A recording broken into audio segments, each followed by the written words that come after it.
चलो dear student, एक बार आपका फिर से स्वागत है। मैं निमेश सर आपके साथ जुड़ चुका हूं। आज हम लोग रिकॉर्डेड लेक्चर देख रहे हैं। कोई बात नहीं, पढ़ाई के लिए चाहे लेक्चर कैसा भी हो, समझ आना जरूरी है। समझ तो आपको आएगा, है ना। भले आज मेरा फेस नहीं है, लेकिन ये लेक्चर आपके लिए बहुत ही ज्यादा इंपॉर्टेंट है। और आज के इस लेक्चर में हम लोग मात्र 30 to 40 मिनट के अंदर पूरा आपका करेंट इलेक्ट्रिसिटी कंप्लीट करेंगे। पूरा करेंट इलेक्ट्रिसिटी कंप्लीट करेंगे, है ना। 30 to 40 मिनट के अंदर पूरा चैप्टर करंट इलेक्ट्रिसिटी का कंप्लीट करेंगे, ठीक है। चलिए, तो सबसे पहले शुरुआत कर लेते हैं एकदम बेसिक फॉर्मूला के साथ, एकदम बेसिक चीज के साथ। सबसे पहले बेसिक चीज क्या है कि करंट को हम लिख सकते हैं क्या, Q/T। ठीक है, उसके अलावा चाहे तो हम करंट को लिख सकते हैं dQ/dt लिख सकते हैं। ठीक है, dQ/dt लिख सकते हैं, डिफरेंशिएशन के फॉर्म में भी लिख सकते हैं करंट को। उसके अलावा देखा जाए करंट को हम जो है I बराबर Q/T तो लिखते ही है, लेकिन Q की जगह NE लिख सकते हैं, NE/T भी हो जाता है। ठीक है, तो ये सब ऑलरेडी पढ़े हैं, लेकिन एक बार फिर से मैं रिवाइज करवा दे रहा हूँ आप लोगों को। उसके अलावा किन बातों का ख्याल रखना है, किन किन बातों का ख्याल रखना है। पहला बात तो ये कि करंट जो होता है स्केलर क्वांटिटी होता है। कैसा क्वांटिटी होता है, स्केलर। ठीक है, ये याद रखना।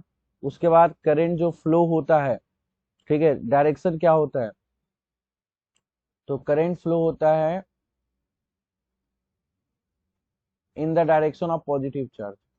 In the direction of positive charge, जिधर पॉजिटिव चार्ज आता है उधर ही करंट फ्लो होता है, जिधर पॉजिटिव चार्ज है। ठीक है, याद रखना। ओके, आगे अगर चलें तो आगे आपको क्या याद रखना है करंट के बारे में। करंट दो टाइप का होता है। एक होता है मेटालिक करंट, जो वायर के अंदर होता है, और दूसरा होता है आपका इलेक्ट्रोलाइटिक करंट, जो बैटरी के अंदर होता है। ठीक है, तो ये सब चीज आपको याद रखना है। अगर आगे चलें, आगे देखें, आगे हम लोग कुछ नया चीज सीखेंगे, लाइक कि ड्रिफ्ट वेलोसिटी, है ना। पहले उससे पहले करंट डेंसिटी पढ़ते हैं। करंट डेंसिटी क्या होता है, तो मान लो एक कंडक्टर है जिसका एरिया ए है, और अगर इससे आई करंट फ्लो हो रहा है, तो करंट डेंसिटी एक वेक्टर क्वांटिटी, और ये होता है करंट बट्टा एरिया वेक्टर। याद रखना, क्या होता है, करंट बट्टा एरिया वेक्टर होता है। It is a vector quantity, है ना। इसको आप बोल सकते हैं करंट पर यूनिट एरिया, तो इसकी एसआई यूनिट क्या होगी, एम्पियर पर मीटर स्क्वायर। याद रखना, ठीक है। दूसरा, हम यहां से आई निकालेंगे तो आई क्या होगा, J.E, यानी J डॉट ए को अगर हम लिखे तो ये हो जाएगा आपका JA cos थीटा, करंट का माना जाएगा। अगर मैं आपको कुछ और बात बताऊं, ध्यान सुनना। कभी कभार ऐसा होता है कि कंडक्टर कुछ इस तरह होता है टेढ़ा, और करंट ऐसे जा रहा होता है। तो करंट का दिशा क्या है भाई, करंट का दिशा तो ये है सीधा, लेकिन कंडक्टर का एरिया जो है, क्षेत्रफल, वो एंगल पे होता है। लाइक दिस कह लो कि आपका होता है ऐसा, यानी एरिया इस तरफ है और करंट इस तरफ जा रहा है। बीच का एंगल क्या है, बीच का एंगल थीटा है। उस केस में आपका क्या होता है, अगर उस केस में अगर हम बात करें करंट डेंसिटी का वैल्यू, आई बटा, है ना, ए कॉस थीटा होता है। याद रखना, यानी एरिया जो होना चाहिए in the direction of current होना चाहिए, है ना। इस केस में अगर एरिया ऊपर हो, ध्यान सुना, एरिया ऊपर हो और उस केस में करंट डेंसिटी पूछ दे, तो क्या होगा, इसका वेक्टर रूप निकाल लोगे। करंट की दिशा में जो एरिया होगा वही एरिया लेना होता है। तो करंट, अगर ये ए है, करंट दिशा में जो एरिया होगा क्या हो जाएगा जी, ए कॉस थीटा। तो उस केस में करंट डेंसिटी क्या होगा, आई बटा ए कॉस थीटा हो जाएगा। याद रखना, ठीक है। तो यहाँ पे याद रखना, एरिया जो भी लेना होता है taken in the direction of current, direction of current, current की दिशा में एरिया लेना है, ठीक है, याद रखना। ओके, और इस केस में अगर आई का मान पूछ दे तो आई का मान क्या होगा, इस पूरे को उठाओ, इधर भेज दो, हो जाएगा जे ए कॉस थीटा। क्या हो जाएगा जी, जे ए कॉस थीटा। चलो यहाँ हम लिख लेंगे जे ए कॉस थीटा। एक सेकेंड रुकना। चलो क्या हो जाएगा, जे ए कॉस थीटा। ओके, ये हमारा करंट की वैल्यू आ गई, जे ए कॉस थीटा। तभी तक हम लोग दो ही टॉपिक पढ़े, करंट और करंट डेंसिटी। चलो आगे देखते हैं, और टॉपिक को हम लोग देखेंगे अभी। वेट अ सेकेंड, एक सेकेंड आप लोग रुक जाओ, है ना, देखते हैं और टॉपिक को भी। चलो तो यहाँ पे और टॉपिक कौन सा देखेंगे, आगे हम लोग देखेंगे ड्रिफ्ट वेलोसिटी। क्या देखेंगे जी, ड्रिफ्ट वेलोसिटी।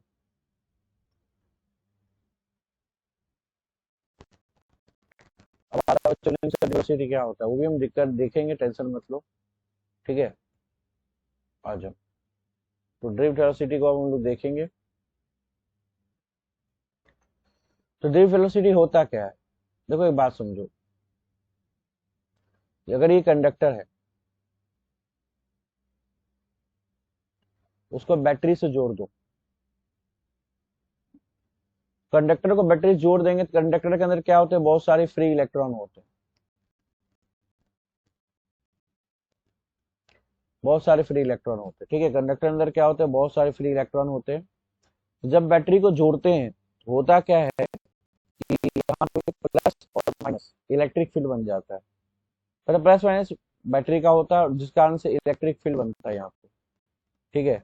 इलेक्ट्रिक फील्ड बन जाता है, और इलेक्ट्रिक फील्ड के कारण क्या होता है, जो इलेक्ट्रॉन है आपका यहाँ पे जो इलेक्ट्रॉन है, ये बैटरी के साइड आने लगता है प्लस की ओर, ठीक है। ये इलेक्ट्रॉन कहाँ आने लगता है, बैटरी के साइड प्लस की ओर आने लगता है, ठीक है। तो ये इलेक्ट्रॉन मूव करने लगता है, जो इलेक्ट्रॉन है ना यहाँ पे, ये सब क्या करने लगता है, मूव करने लगता है इस तरफ बैटरी के प्लस की ओर।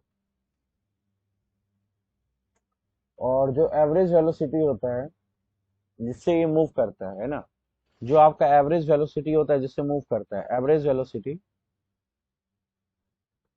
औसत वेग जिससे इलेक्ट्रॉन मूव कर रहा है, ये जो इलेक्ट्रॉन है ये जो मूव कर रहा है, इसकी जो एवरेज वेलोसिटी होती है उसी को ड्रिफ्ट वेलोसिटी कहते हैं। जिससे इलेक्ट्रॉन मूव करता है उसी को ड्रिफ्ट वेलोसिटी कहते हैं। तो ड्रिफ्ट वेलोसिटी का दो फॉर्मूला, एक फॉर्मूला है आई बटा ए एन ई। ए क्या है, एरिया इस कंडक्टर का, एरिया। एन क्या है, एन है इलेक्ट्रॉन डेंसिटी, इलेक्ट्रॉन की संख्या, घनत्व। और ई क्या है, इलेक्ट्रॉन का चार्ज। एक ये फॉर्मूला हो गया। अब इसी फॉर्मूला को अगर हम चाहे तो आई बाई ए कर दे, आई बाई ए कर दे तो जे हो जाएगा, तो J by N E, N E इधर आ जाएगा तो जे बराबर क्या आ जाएगा, एन ई वी डी। ये भी फॉर्मूला है, ठीक है। तो ये हो गया ड्रिफ्ट वेलोसिटी का एक फॉर्मूला, तो ये हो गया। ड्रिफ्ट वेलोसिटी का एक फॉर्मूला और होता है, that is E E M tau. तो यहां से सॉल्व करके एक फॉर्मूला ये भी बना करंट डेंसिटी का, एन ई वी डी। और अगर हम चाहे तो एक फॉर्मूला और बना सकते हैं, एन ई वी डी की जगह वैल्यू डाल दो, ये वाला वैल्यू डालोगे तो क्या हो जाएगा, ई ई एम टाउ। क्या आ जाएगा जी,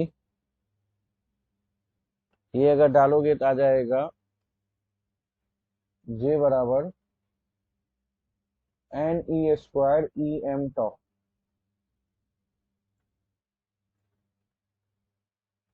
N E square E M tau. तो आप इसको ऐसे भी लिख सकते हो, एन ई स्क्वायर टाउ अलग से, नीचे एम, और इलेक्ट्रिक फील्ड को बाहर। ये भी एक फॉर्मूला आ गया, ठीक है। ये आपका देखो फॉर्मूला नंबर 3 यहाँ पे बना, और एक फॉर्मूला ये बना 4। अब एक और फॉर्मूला होता है जो तुमको पढ़ना होता है, कि जे जो होता है सिग्मा इंटू ई होता है, फॉर्मूला नंबर 5। अब अगर दोनों को कंपेयर करो, इन दोनों को तुम कंपेयर करो, तुलना करो, कंपेयर। जे, इसमें भी जे है, अगर देखा जाए तो इसमें भी जे है, इसमें भी जे है, इसमें भी ई है, इसमें भी ई है। इसका मतलब सिग्मा का मान क्या आ जाएगा, सिग्मा का मान आ जाएगा N E square tau M. Conductivity है सिग्मा, सिग्मा क्या है आपका, conductivity N E square tau M आ गया। कंडक्टिव मालूम चल गया तो रेजिस्टिविटी भी मालूम चल जाएगा इसका उल्टा, M by N E square tau. चलो ये चीज हो गया क्लियर। अब आगे चलते हैं, आगे कुछ नया चीज सीखते हैं। कंडक्टिविटी मिल गया, सिग्मा मिल गया, एक फॉर्मूला ये मिल गया, तो यहाँ पे फॉर्मूला नंबर 6 और ये हो गया फॉर्मूला नंबर 7। ये सब फॉर्मूला हमको देखने को मिले हैं। ठीक है, आगे अगर चलें, एक चीज और मैं आपको बताना चाहता हूँ, क्या कि अगर मान लो एक कंडक्टर है, उसका दो पॉइंट है, एक ए और बी, और ए और बी के बीच का जो वोल्टेज है वी है, तो यहाँ पे जो इलेक्ट्रिक फील्ड बनेगा उसकी वैल्यू क्या होगी, और लेंथ एल है। याद रखना वोल्टेज बराबर होता है इलेक्ट्रिक फील्ड इंटू लेंथ। अगर कांस्टेंट इलेक्ट्रिक फील्ड हो, एक जैसा इलेक्ट्रिक फील्ड हो, उस केस में क्या होता है, बी बराबर ई इंटू एल। ठीक है, यानी जो विभवांतर वोल्टेज होगा, वोल्टेज को बोलते हैं इलेक्ट्रिक फील्ड इंटू लेंथ होता है। ठीक है, याद रखो। चलो आगे चलें। उसके बाद बात करें मोबिलिटी का, बात करेंगे मोबिलिटी क्या होता है। तो मोबिलिटी जो होता है, इसको आप बोल सकते हो कितना आसानी से कोई भी पार्टिकल मूव कर सकता है, उसको मोबिलिटी बोलते हैं। मोबिलिटी का फॉर्मूला क्या होता है, ड्रिफ्ट वेलोसिटी बटा इलेक्ट्रिक फील्ड। ड्रिफ्ट वेलोसिटी का अगर ये वाला फॉर्मूला ले ले, ई एम टाउ अपॉन ई, ई कट गया, ई बाई एम टाउ आ गया। म्यू का मान क्या आ गया, ई बाई एम टाउ। ये क्या है, ई बाई एम को लोग बोलते हैं specific charge ratio. Specific charge ratio याद रखो, ये भी कहते हैं। तो ये आ गया मोबिलिटी का मान ई बाई एम टाउ। ठीक है, तो मोबिलिटी किस पे डिपेंड करता है, मोबिलिटी जो होता है मूवमेंट, मोबिलिटी मतलब movement of particles. Movement of particles जो होते हैं वो किस पे डिपेंड करते हैं, वो डिपेंड करते हैं इस पे, रिलैक्सेशन टाइप पे। ठीक है, आगे चलें, आगे चलते हैं, आगे ध्यान देते हैं।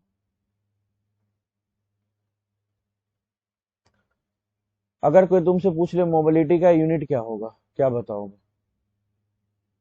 मैं बताता हूँ। क्या बताओगे मोबिलिटी का यूनिट, ऐसा यूनिट तो बोलोगे ड्रिफ्ट वेलोसिटी बटा इलेक्ट्रिक फील्ड है ना, ड्रिफ्ट वेलोसिटी के लिए मीटर पर सेकेंड, इलेक्ट्रिक फील्ड के लिए न्यूटन पर कूलम। तो आएगा क्या, मीटर पर सेकेंड और कूलम बाय न्यूटन। ठीक है, तो आ जाएगा, उसको सॉल्व करोगे तो मीटर स्क्वायर वोल्ट सेकेंड आता है, याद रखो। अब आगे चलते हैं, आगे ध्यान देते हैं।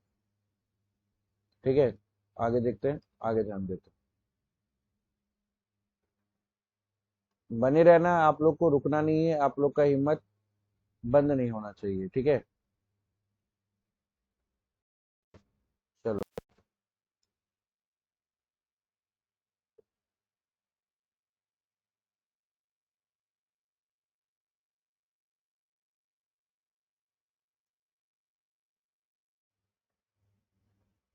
चलिए अब देखते हैं ओम्स लॉ। ठीक है, ओम्स चर्चा का नियम देख लेते हैं, वेरी इंपॉर्टेंट है। तो ओम्स लॉ का बात करें हम, ठीक है, ओम्स लॉ का, तो ओम्स लॉ का तो आपको पता है, ओम्स में ओम्स ने क्या कहा था, आई का रिश्ता वी के साथ डायरेक्ट होता है, या फिर बोल सकते हो वी का रिश्ता आई के साथ डायरेक्ट होता है। लेकिन उन्होंने शर्त क्या रखा कि क्या रखा शर्त, कि टेम्परेचर जो होना चाहिए कांस्टेंट होना चाहिए, टेम्परेचर कांस्टेंट होना चाहिए, तभी ऐसा होगा। ठीक है, उन्होंने ये कहा था वी और आई का रिश्ता, और आई और वी का रिश्ता डायरेक्ट होता है। अगर हम ग्राफ बना के समझना चाहे तो हम ग्राफ बना के भी ओम्स लॉ समझ सकते हैं। उनका रिश्ता बस इतना कहना था, डायरेक्ट होता है वी आई का। जैसे कि अगर हम ग्राफ बनाए, ये वी और आई का ग्राफ है, तो ये रिश्ता डायरेक्ट होता है, और डायरेक्ट रिश्ता के लिए हमेशा स्ट्रेट लाइन बनता है। ठीक है, अब वी का रिश्ता डायरेक्ट होता है आई के साथ, इस प्रोपोर्शनल को साइन को हटाएंगे तो वी बराबर आता है आई आर, या फिर आर बराबर वी बाई आई। ठीक है, तो यहाँ पे भी अगर हम इसका स्लोप ले थीटा, तो टेन थीटा बराबर क्या आएगा, वी बाई आई, यही आएगा। और ये जो होता है आर के बराबर होता है। ठीक है, तो जो स्लोप होगा, स्लोप एम, स्लोप बराबर क्या होता है, स्लोप बराबर टेन थीटा, और टेन थीटा बराबर भी बाई आर, यानी आर, यानी क्या, स्लोप हमको क्या दे रहा है, स्लोप हमको आर दे रहा है। अगर हम स्लोप निकाल ले तो उससे हमको रेजिस्टेंस पता चल जाएगा।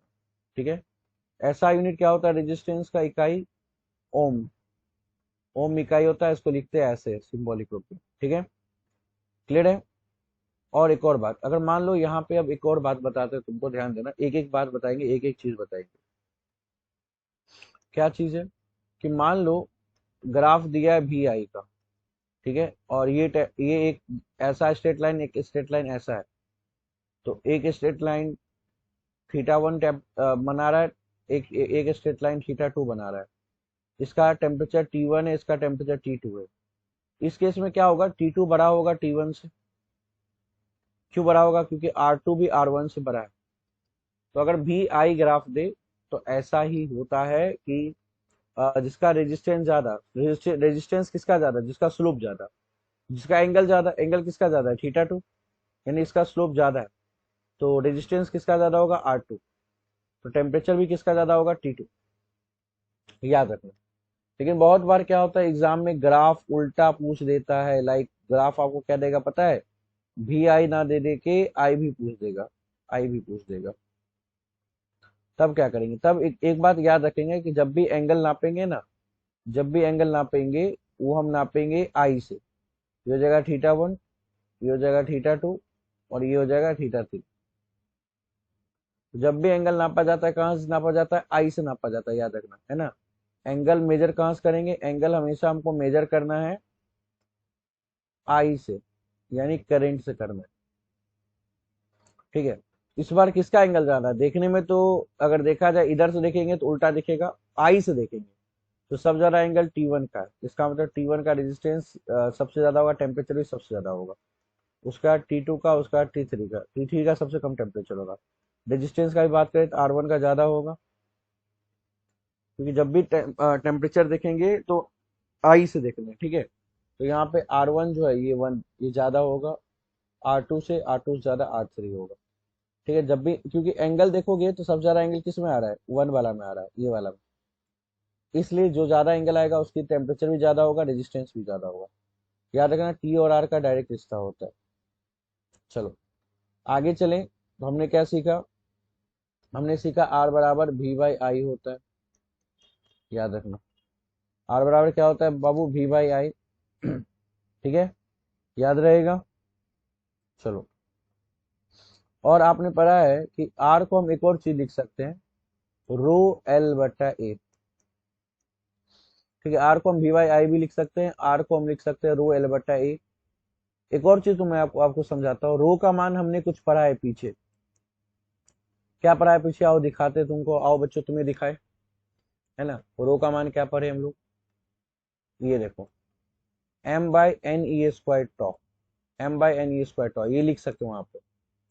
तो रो के जगह हम क्या डालने वाले हैं यहाँ पे याद रखना, रो के जगह हम डालने वाले हैं M by N E square tau. ये हम पढ़े हैं, देख सकते हो।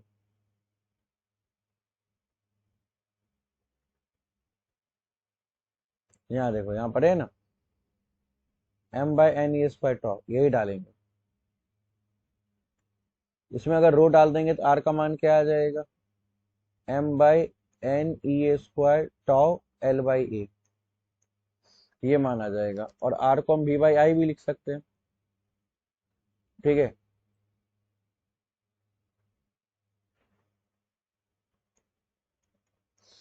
ठीक है, याद रखना।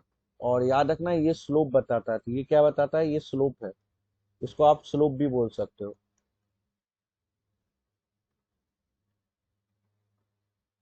ठीक है, क्या बोल सकते हो, स्लोप।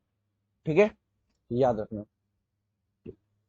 चलो, मतलब वी बाई आर, आर को हम लिखते हैं रो एल बाई ए। यहाँ पे कुछ नहीं किया मैंने, यहाँ पे बस एक दिमाग लगाया कि जो रो का मान था उसको मैंने यहाँ पे डाल दिया, तो आर बराबर रो एल बाई ए, ऐसा कुछ रिलेशन आ गया। ठीक है, तो मान लो एग्जाम में रेजिस्टेंस का मान पूछ देगा तो आप सिंपल बोल सकते हैं M L by N E square tau A. ठीक है, याद रखना। चलो मैं एकदम डीप लेवल पढ़ा रहा हूँ आपको, कहीं से भी कोनो एग्जाम में कोई दिक्कत नहीं आने वाला है। बस कैमरा नहीं है मेरे पास अभी फिलहाल, दिक्कत है। मतलब दिक्कत क्या है कि लाइक अभी अभी स्टार्ट किया हूँ चैनल, तो मैं अभी सेटअप नहीं किया हूँ।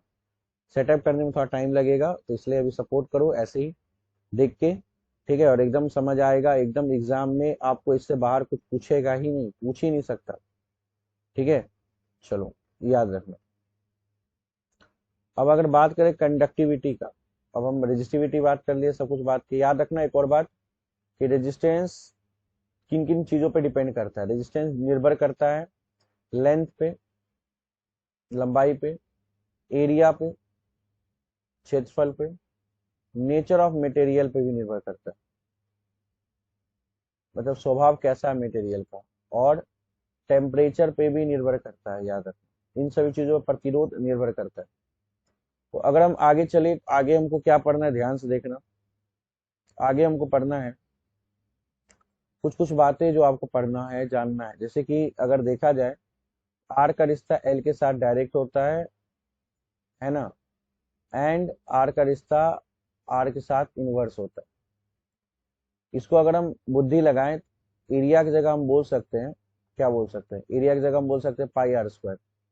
इससे अगर देखा जाए, पाई को तुम हटा दो, क्योंकि कांस्टेंट को रखने से कोई फायदा नहीं है। तो अगर पाई को हम हटा दें, ठीक है,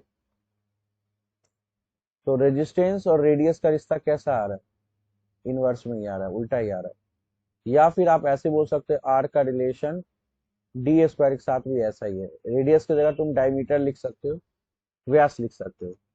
ये रिलेशन काम आएगा अगर जब ऐसा क्वेश्चन हो कि एरिया चेंज कर दे, रेडियस बदल दे, डायमीटर डबल कर दे, रेजिस्टेंस क्या होगा। ऐसे क्वेश्चन में ये रिलेशन काम आता है, याद रखना, ठीक है। जब आपका रेडियस, त्रिज्या, रेडियस, डायमीटर ये सब चेंज किया जाता है, तब ये सब क्वेश्चन काम आता है, ठीक है। अब एक क्वेश्चन ऐसा बनता है कि एक वायर है, तार है, जिसकी लंबाई एल है। अब इसकी लंबाई दुगुना कर दिए, ऐसा ऐसा क्वेश्चन बनता है, लंबाई दुगुना कर दिया, तिगुना कर दिया, चरगुना कर दिया खींच के।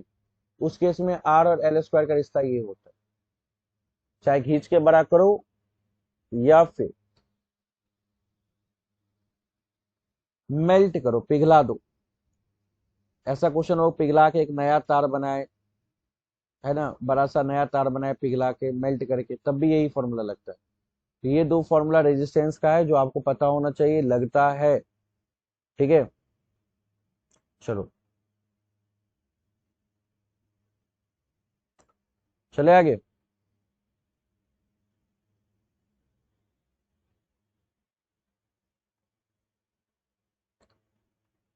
और इस केस में भी एक और बात ध्यान दो, ये तो हो गया लेंथ के साथ डायरेक्ट रिश्ता। कभी अगर मान लो तुमसे आके पूछ दिया कि भैया तुम लेंथ मत बताओ, रेडियस के साथ बताओ रिश्ता क्या होगा, तो रेडियस के साथ जो रिश्ता होगा, याद रखना इस केस में डबल डबल, सबका डबल डबल होगा। तो रेडियस के चार चार का रिश्ता होगा। अगर मान लो रेडियस लेंथ ना देके अगर किसी तार को खींच दिया और बोला रेडियस बताओ, उस केस में ये फॉर्मूला लगेगा, रेडियस निकालने के लिए ये फॉर्मूला लगेगा, याद रखना, ठीक है। मतलब ऐसा होता है ज्यादातर क्वेश्चन में लेंथ पूछता है, लेकिन ऐसा क्वेश्चन पूछ दिया कि एक तार है, उसको खींच दिए, तो बताओ उसका नया रेडियस क्या होगा, ये बताओ। उस केस में ये लॉजिक लगा सकते हो। चलो आगे चलते हैं। आगे चले तो कुछ कुछ बात तो आपको याद रखना है, जैसे कि मैंने आपको ऑलरेडी पढ़ा रखा है कि जे बराबर सिग्मा इंटू ई होता है, और आप चाहो तो सिग्मा को 1/रो भी लिख सकते हो। कंडक्टिविटी का उल्टा होता है रेजिस्टिविटी, ठीक है। तो यहाँ से ये भी एक फॉर्मूला बन गया, ठीक है। और ये सब याद रखना है आपको। चलो आगे चलते हैं, आगे देखते हैं। आगे हम देखते हैं टेम्परेचर को बढ़ाने से कंडक्टेंस के बारे में देख लेते हैं। आगे जो हमारा टॉपिक है डेट इज कंडक्टेंस। अगर हम बात करें कंडक्टेंस के बारे में, कंडक्टेंस के बारे में क्या बात करना है जी, तो कंडक्टेंस के बारे में बात करना है कि ये जो होता है रेजिस्टेंस का उल्टा होता है, reciprocal of resistance. Reciprocal of resistance, resistance को उलट दो तो बन जाता है कंडक्टेंस, यानी जी बराबर 1/r। रेजिस्टेंस का उल्टा कर दो तो हो जाएगा कंडक्टेंस, ठीक है। रेजिस्टेंस का उल्टा कर दो तो क्या हो जाएगा जी, रेजिस्टेंस का उल्टा कर दो तो हो जाएगा कंडक्टेंस, ठीक है। चलो तो अगर हम आगे चलें, आगे ध्यान दें, ठीक है, उम्मीद करता हूँ आवाज क्लियर आ रहा होगा।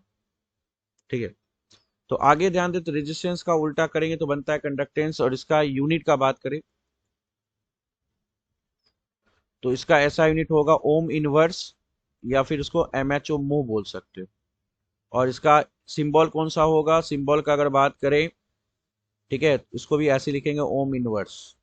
ठीक है, या फिर सबसे बेस्ट इसको यूज करते हैं इसके लिए साइमिन। क्या यूज करते हैं, साइमिन, SIEMEN, साइमिन। इसकी यूनिट क्या है, साइमिन है, ज्यादातर लोग हम साइमिन ही यूज करते हैं। ठीक है, उसके बाद आता है कंडक्टिविटी। रेजिस्टिविटी का उल्टा कंडक्टिविटी। तो अगर बात हम कंडक्टिविटी का करें तो कंडक्टिविटी क्या होता है, सिग्मा 1/ρ हो जाता है। ठीक है, और इसकी अगर आप याद रखना यूनिट क्या होता है, ऐसा यूनिट, इसकी ऐसा यूनिट होता है जी, मोह, कंडक्टेंस मोह पर मीटर। ठीक है, याद रखना। इसका जो डायमेंशन होता है क्या हो जाता है जी, डायमेंशन भी कभी कभार एग्जाम में पूछ देता है कंडक्टिविटी का, M-1 L-3 T3 A2। हालांकि तुम निकाल भी सकते हो, याद भी कर सकते हो, तुम्हारे ऊपर डिपेंड करता है। ठीक है, अब आगे चलते हैं, आगे इंपॉर्टेंट चीज को देखते हैं। ठीक है, एक सेकंड रुक जाओ। देखो मैं जिस लेवल का पढ़ा रहा हूँ आपका हर एक एग्जाम क्लियर हो जाएगा। ठीक है, इतना जान लो। अब हम पढ़ेंगे टेम्परेचर का इफेक्ट क्या पड़ता है रेजिस्टेंस पे। अगर बात करें, एक और बात ध्यान रखना कि अगर हम टेम्परेचर बढ़ाए, नॉर्मल टेम्परेचर बढ़ाते हैं, तो रेजिस्टेंस बढ़ता है कंडक्टर में। ठीक है, लेकिन अगर हम बात करें टेम्परेचर हम बढ़ाते हैं तो रेजिस्टेंस घटता है सेमीकंडक्टर। ये दोनों बात आप याद रखिएगा। ठीक है, क्लियर है। अब हम बात करते हैं कि मेटल्स के या कोई भी कंडक्टर के अंदर टेम्परेचर चेंज होगा तो क्या इफेक्ट पड़ेगा। तो टेम्परेचर चेंज होगा तब जो रेजिस्टेंस होगा, फाइनल रेजिस्टेंस, RI मतलब फाइनल, RI इनिशियल, शुरू का, या फिर आप इसको R0 बोल सकते हो। ज्यादा अच्छा है कि आप इसको R बोलो, बाद वाला को R बोलो, शुरू वाला का R0, और 1 + α∆t। ये हो गया फाइनल रेजिस्टेंस, ये हो गया इनिशियल रेजिस्टेंस, 1 + α। अल्फा आपका टेम्परेचर कॉफिशिएंट हो गया। ठीक है, क्या हो गया, टेम्परेचर कॉफिशिएंट। और डेल्टा टी मतलब change in temperature, delta T का मतलब चेंज इन टेम्परेचर, टेम्परेचर में बदलाव। ठीक है, अब एक और बात सुन लो कि अगर हम इसको चाहे तो एक तो ये फॉर्मूला हो गया, एक है कि मान लो तुमको डायरेक्ट पूछ दिया कि रेजिस्टेंस कितना से बदलेगा, ये हो गया डायरेक्ट चेंज, ये चेंज बताएगा कितना से बदला, ये बताएगा बस। इसका फॉर्मूला हो जाएगा R0 α∆t बस। ठीक है, R0 हो गया शुरू का, initial, alpha temperature coefficient, delta T मतलब टेम्परेचर में चेंज। तो ये फॉर्मूला भी काम का है, ये फॉर्मूला भी काम का है, दोनों काम का है। बहुत बार क्या होता है आपको अल्फा पूछ देगा, अल्फा बराबर क्या हो जाता है, अल्फा बराबर जी हो जाता है। क्या हो जाता है, अगर हम अल्फा का बात करें, डायरेक्ट आपसे अल्फा एग्जाम में पूछ सकता है कि आप डायरेक्ट अल्फा का बात बताओ, बाकी हमको कुछ नहीं चाहिए, अल्फा का बात बताओ। तो अल्फा बराबर हो जाता है चेंज इन रेजिस्टेंस, रेजिस्टेंस में चेंज ऊपर रखो, और R0 है ना ∆t, ये हो जाता है, लिख लोगे कॉपी में। ठीक है, अल्फा का मान क्या हो जाएगा, change in resistance R0 ∆t। इसका मतलब अल्फा यानी टेम्परेचर कॉफिशिएंट। ठीक है, टेम्परेचर कॉफिशिएंट डायरेक्ट निकालने कर दिया, एग्जाम में आता है डायरेक्ट टेम्परेचर कॉफिशिएंट निकालने के लिए। तो जो रेजिस्टेंस में चेंज हुआ है, मान लो दो, पहले 2 ओम था, बाद में 8 ओम हो गया, तो कितना से चेंज हुआ, तो कितना से चेंज हुआ, 6 से चेंज हुआ, 6 लिख देंगे। और R0 मतलब शुरू का, तो शुरू का कितना है, 2 है, तो 2 लिख देंगे। इस एग्जाम्पल बताया, जस्ट समझने के लिए एग्जाम्पल बताया। ठीक है, ये फॉर्मूला आपको पता होना चाहिए। ठीक है, उसी तरह अगर हम बात करें रेजिस्टिविटी का भी दे देगा, तो रेजिस्टिविटी का भी फॉर्मूला होगा रो बराबर ρ0 1 + α∆t, यही फॉर्मूला होता है, रेजिस्टिविटी का भी सेम होता है। ठीक है, चलो अगर हम बात करें तो जो भी कंडक्टर ओम्स लॉ फॉलो करता है तो उसका ग्राफ ऐसा स्ट्रेट लाइन होता है। जो कंडक्टर ओम्स लॉ फॉलो नहीं करता उसका ग्राफ सीधा नहीं होता, मुड़ उड़ जाता है, लाइक ऐसे, है ना। तो जो कंडक्टर ओम्स लॉ को फॉलो करता है उसको नाम दिया जाता है ओमिक कंडक्टर। जो ओम्स लॉ को फॉलो नहीं करता है उसको हम बोलते हैं नन ओमिक कंडक्टर। ठीक है, क्या बोलते हैं? नॉन ओमिक कंडक्टर बोलते हैं जी। चलो आगे अगर चलें तो आगे हमको पढ़ना है ना, एक इम्पॉर्टेंट चीज जो हम आपको बताने जा रहे हैं वो है कलर कोड। कलर कोड आप लोग याद रखना, कलर कोड, ठीक है। और कलर कोड याद रखने का जो सबसे बेस्ट है, B B Roy, B B Roy, ठीक है। इतना याद हो जाएगा। ऐसे याद रखना, great, G for great, B for Britain, great Britain, very, V for very, G for good, और डब्ल्यू फॉर वाइफ।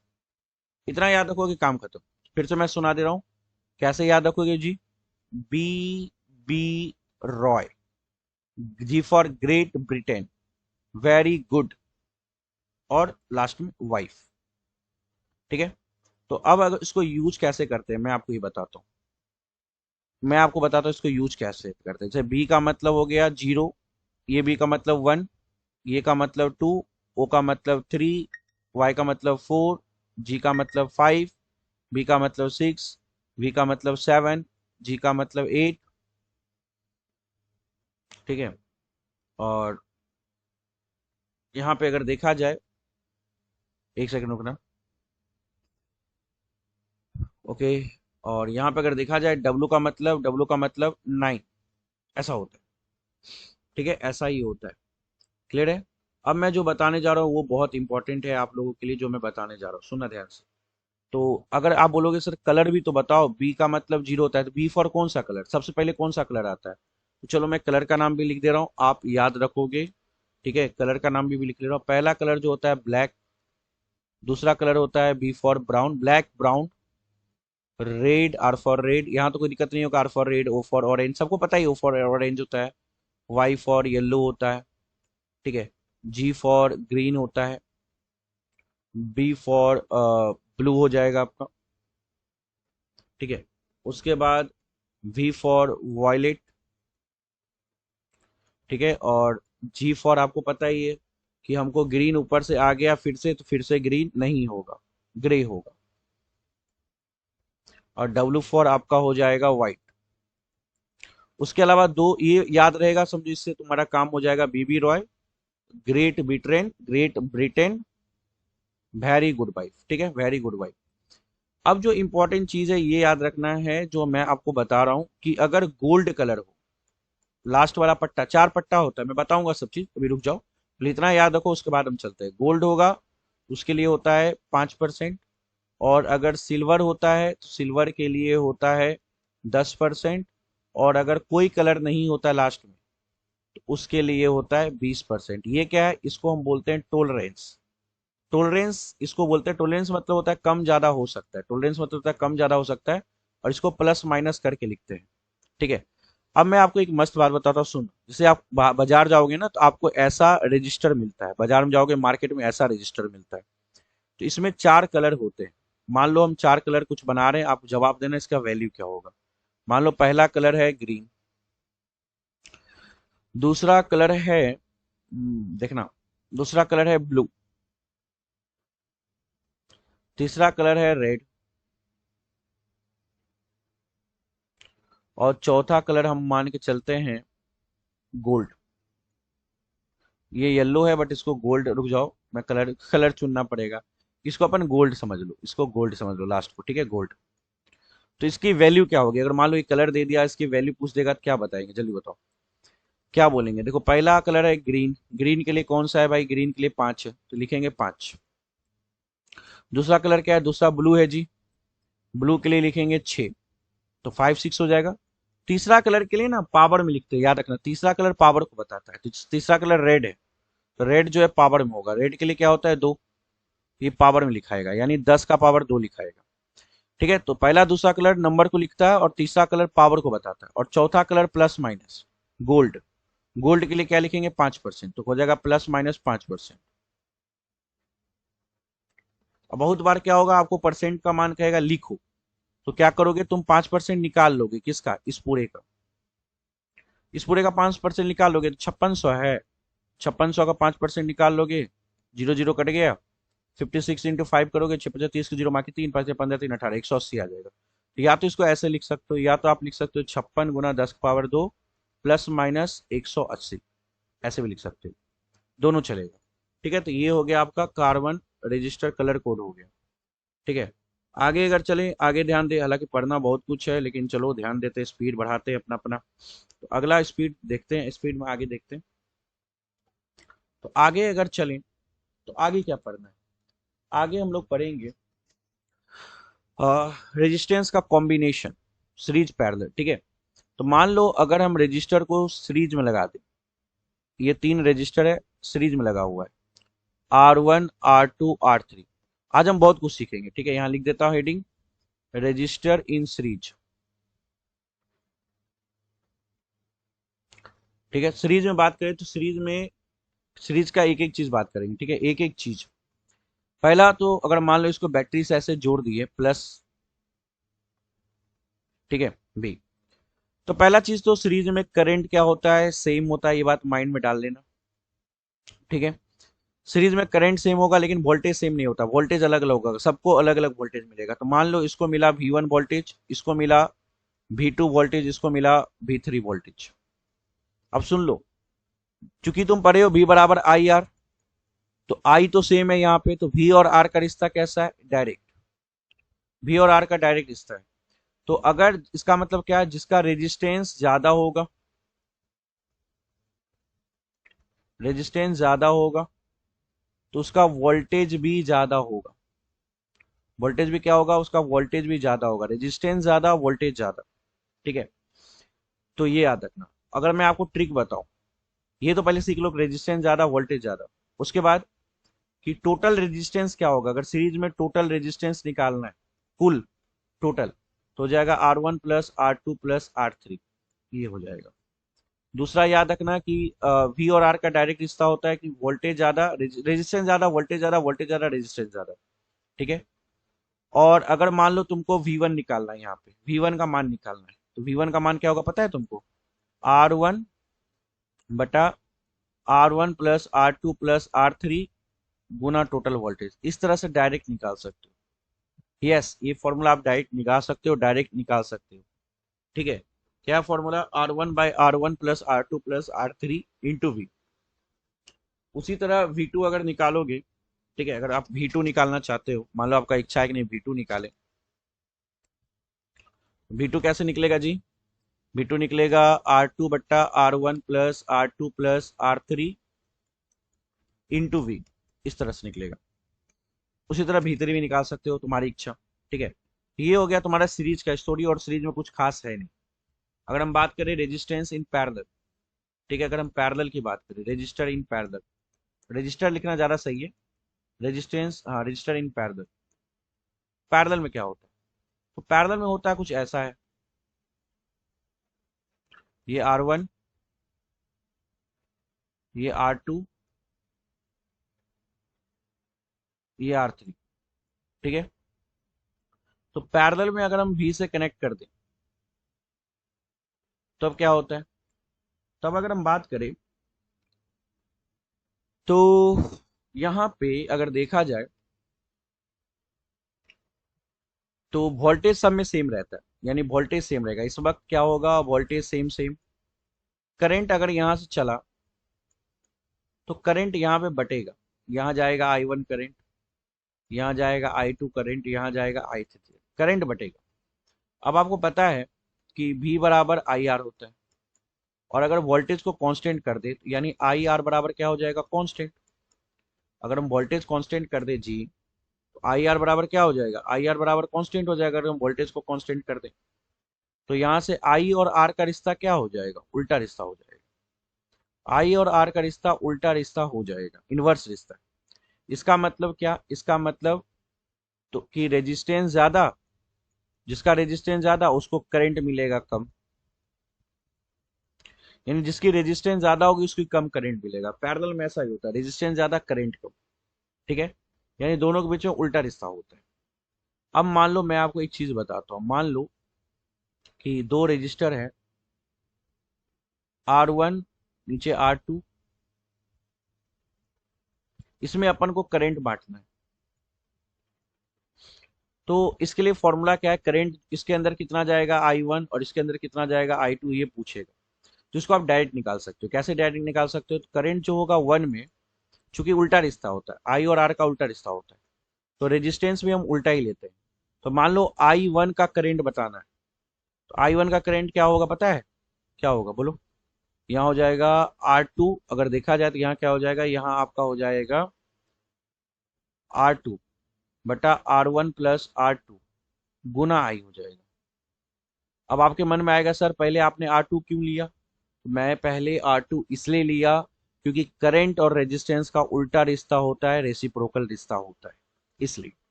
ठीक है। उसी तरह अगर I2 पूछा जाएगा तो क्या बताओगे, R1 बट्टा R1 प्लस R2 उल्टा, 2 पूछेगा तो 1 लेंगे गुना टोटल करंट। एक उदाहरण ले लेते हैं, आ जाओ। एक अगर उदाहरण ले, फॉर एग्जांपल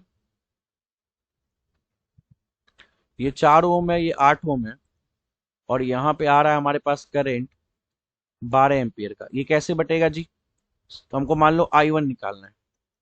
I1 बराबर क्या होगा, I1 बराबर होगा, इसको R1 मान लेंगे, इसको R2 मान लेंगे, तो R2 8 है, और नीचे दोनों का जोड़ 4 और 8 दोनों को जोड़ दो, 4 8 12 हो जाएगा, गुना टोटल करंट, करंट 12, 12 12 कट गया, 8 एम्पियर।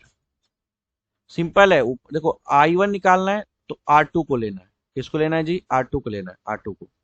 ठीक है, किसको लेना है, R2 को। ठीक है, और ऊपर ले लिए, नीचे दोनों का जोड़ 4 प्लस 8 12 और टोटल करंट। चलो ठीक है, ये चीज समझ आ गया। अब हम चलते हैं आगे। देखो बहुत कुछ मैं ऑलरेडी पढ़ा रखा हूँ, तो अब लेक्चर तो लंबा हो गई, ऑब्वियस सी बात है कि हम लोग बहुत कुछ पढ़ रहे हैं, तो लेक्चर थोड़ा लंबा तो हो गए। ठीक है, अब बात करते हैं पैरेलल में रेजिस्टेंस का। मान लो 3 रेजिस्टेंस लगा हुआ है पैरेलल में, R1 R2 R3, ये पैरेलल ही है सब। ठीक है, तो इसका टोटल रेजिस्टेंस क्या होगा, टोटल रेजिस्टेंस हो जाएगा 1/R बराबर 1/R1 plus 1/R2 1/R3। Parallel में ऐसा ही होता है। ठीक है, शॉर्ट फॉर्मूला लिख सकते हो R1 R2 बटा R1 प्लस R2, अगर 2 रजिस्टर हो। ये हो गया फॉर्मूला किसके लिए, फॉर 2 रजिस्टर। अगर 2 रजिस्टर हो पैरेलल में लगा हो, उसके लिए फॉर्मूला लग सकता है। और अगर बात करें तो एक और मैं आपको बात बताता हूँ, अगर एक जैसा रजिस्टर हो, फॉर सेम रजिस्टर, अगर एक ही जैसा प्रतिरोध हो, लगा हुआ रजिस्टर एक ही जैसा हो, तो R का मान जो होता है R बट्टा N हो जाता है। उदाहरण के तौर पे जैसे मैं एक क्वेश्चन दे रहा हूँ, ध्यान सुनना। मान लो 4 ओम का 2 रजिस्टर, 4 ओम का 4 रजिस्टर लगा। आपसे बोलेगा पैरेलल लगा है तो इसका आंसर क्या होगा। सिंपल क्या करेंगे, एक का 4 मान है तो लिख देंगे 4, और टोटल संख्या कितना है, नंबर 1 2 3 4, 4 है, 4 बटा 4 1 ओम आंसर आ जाएगा। कोई कैलकुलेशन करने की जरूरत नहीं है। ठीक है, चलो याद रखना, जिसको पीडीएफ चाहिए टेलीग्राम ग्रुप पे जुड़ जाना। अभी तक देख रहे हो जो बच्चे, टेलीग्राम पे ग्रुप पे जुड़ना है आप सभी को। ठीक है, अब हम पढ़ेंगे बैटरी के बारे में, सेल के बारे में। इतना समझ आ गया, अच्छी बात है। अब हम पढ़ेंगे सेल के बारे में, बैटरी के बारे में। ठीक है, तो बात अगर सेल का करें, बैटरी, बैटरी कुछ ऐसा होता है, प्लस ये होता है माइनस, और हर एक बैटरी के साथ एक अपना प्रतिरोध होता है जिसको इंटरनल रेजिस्टेंस कहते हैं। लगभग हर बैटरी के अंदर होता है खुद का रेजिस्टेंस, इंटरनल रेजिस्टेंस। ठीक है, तो अगर हम बैटरी उठा ले तो उसका अपना रेजिस्टेंस भी होता है, याद रखना। ठीक है, अब एक और इम्पोर्टेंट चीज तुमको पढ़ना है जो मैं आपको बता रहा हूँ। ठीक है, जैसे कि अगर हम बात करें, बैटरी लगा दी, इसका ईएमएफ ई है, और यहाँ पर रेजिस्टेंस आर लगा दी। बैटरी का खुद का रेजिस्टेंस छोटका आर है। अगर आपसे कोई पूछेगा करंट क्या होगा इस केस में, तो करंट बराबर होता है ईएमएफ बटा टोटल रेजिस्टेंस। ईएमएफ ई है, टोटल रेजिस्टेंस क्या होगा, एक तो बाहर का रेजिस्टेंस आर, एक बैटरी का खुद का रेजिस्टेंस छोटा आर, तो आर प्लस आर हो जाएगा। तो आई बराबर क्या हो जाएगा, ई बटा आर प्लस आर हो जाएगा। ठीक है, याद रखना। क्लियर है। अब जो इंपॉर्टेंट बात मैं आपको बताने जा रहा हूं, सुनना ध्यान से।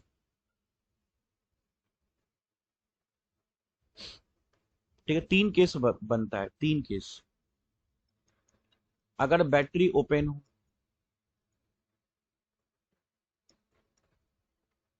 तो अगर बैटरी ओपन हो यानी समझ लो ये बैटरी है और इसका रेजिस्टेंस आर है, और यहाँ पे स्विच लगा है, स्विच खुला हुआ है, ये पॉइंट ए है और ये पॉइंट बी है। तो तुमको बोलेगा बैटरी का जो दो टर्मिनल है, एक ए और एक बी, दोनों के बीच का डिफरेंस कितना है, पोटेंशियल डिफरेंस, तो बोलेंगे ईएमएफ ईए के बराबर होगा इस केस में। अगर बैटरी ओपन हो इस केस में यही होता है। ठीक है, वोल्टेज होता है पोटेंशियल डिफरेंस ईएमएफ के बराबर हो जाता है। किसके बराबर हो जाता है पोटेंशियल डिफरेंस? बैटरी के ईएमएफ के बराबर, ओपन के केस में। लेकिन अगर मान लो बैटरी तुम्हारा क्लोज है, बैटरी क्लोज है और क्लोज में भी कैसा, बैटरी चार्ज हो रहा है, चार्जिंग हो रहा है। तो चार्जिंग, बैटरी चार्जिंग मतलब क्या होता है पता है? बैटरी चार्जिंग मतलब होता है कि करंट बैटरी की ओर आ रहा है। इस केस में अगर तुमको ए और बी के बीच का वोल्टेज पूछ दिया, potential difference V A B, तो इस केस में हो जाएगा क्या पता है? इस केस में हो जाएगा ई प्लस आई आर, अगर बैटरी चार्ज हो रहा है तब। यानी ईएमएफ से ज्यादा, जो उसकी ईएमएफ है उससे आई आर ज्यादा। ठीक है, याद रखना। आगे अगर चले तो मान लो तुम्हारा एक और केस बनता है कि बैटरी जो है डिस्चार्ज हो रहा है, तब क्या होगा? तो बैटरी अगर डिस्चार्ज हो रहा है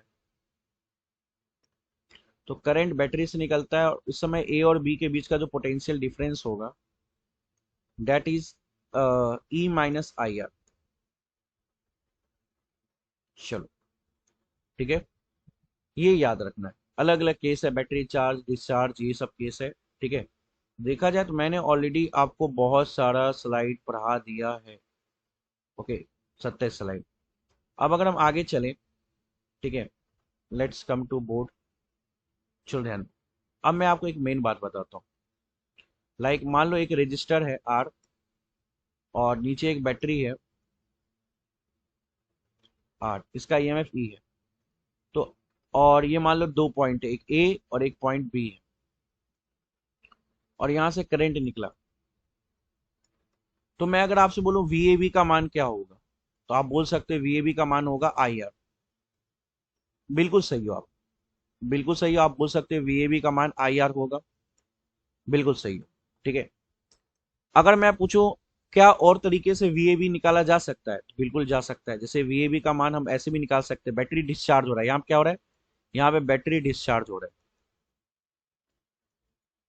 क्योंकि बैटरी से करंट जा रहा है यानी बैटरी डिस्चार्ज हो रहा है। इसको हम ई माइनस आई आर भी लिख सकते हैं, मैंने जैसा कि पढ़ा रखा है आपको, पीछे देखो पढ़ा है ना। यहाँ पे देख सकते हो बैटरी यहाँ डिस्चार्ज हो रहा है, बैटरी से करंट जा रहा है, वही चीज यहाँ पे लगेगा। ये हो गया इक्वेशन 2। अब दोनों को अगर इक्वेट करेंगे, इक्वेट अगर कर दे इक्वेशन 1 एंड 2 को, कुछ नया सीखने को मिलेगा। क्या मिलेगा? ई माइनस आई आर बराबर आई आर। ओके, तो यहां से क्या ही सीख सकते हैं?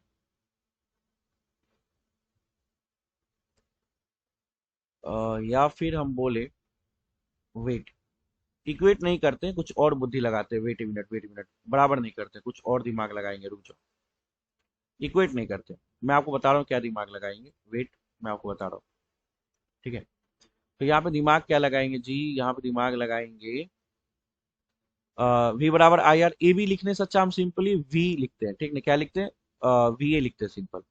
वी बराबर आई आर, और नीचे लिखेंगे वी बराबर E minus I R. Okay, चलो, तो अगर हम ऊपर से दिमाग लगाए, ऊपर से हम आई का मान निकाले, तो आई का मान क्या आ जाएगा? ऊपर से वी बट्टा आर, आई का मान आएगा। ऑब्वियस सी बात है, वी बराबर आई आर है जी, आई आर है ना, तो आई बराबर क्या आ जाएगा? वी बाई आर आ जाएगा, आएगा, जाहिर सी बात है, आई बराबर वी बाई आर आ जाएगा। अब देखो यहाँ वी बराबर ई माइनस आई की जगह क्या लिखेंगे? आई की जगह लिखेंगे वी बाई आर। आई की जगह यहाँ पे क्या लिखेंगे? आई की जगह लिख देंगे वी बाई आर।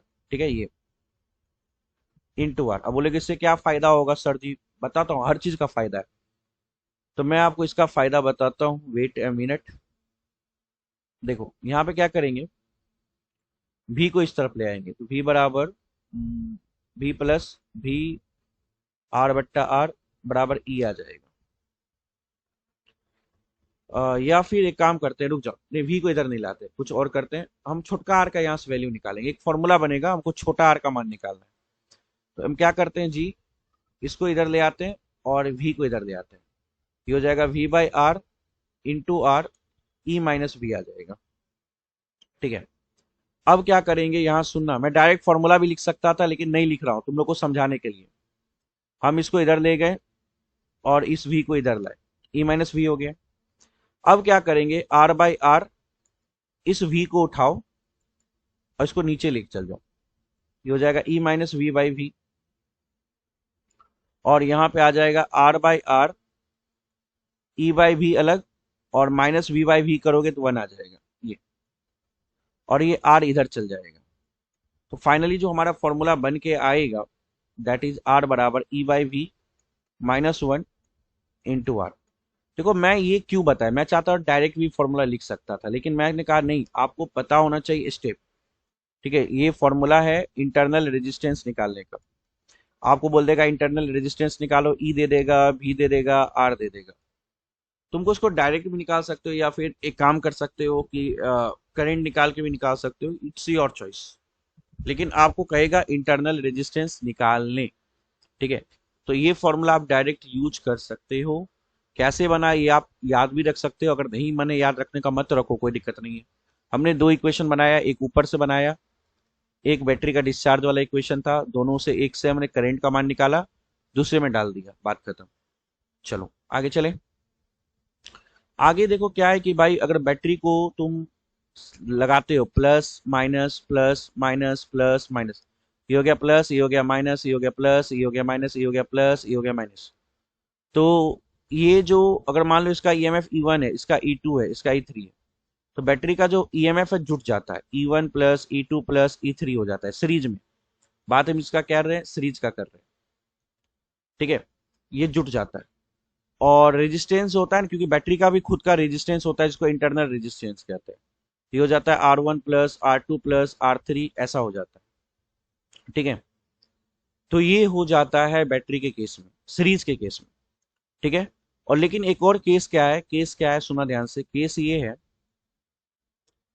कि अगर मान लो कुछ ऐसा है कि कुछ बैटरी सीधा लगा दिए, कुछ बैटरी उल्टा लगा दिए, like that this one, E1 E2 E3 E4 E5।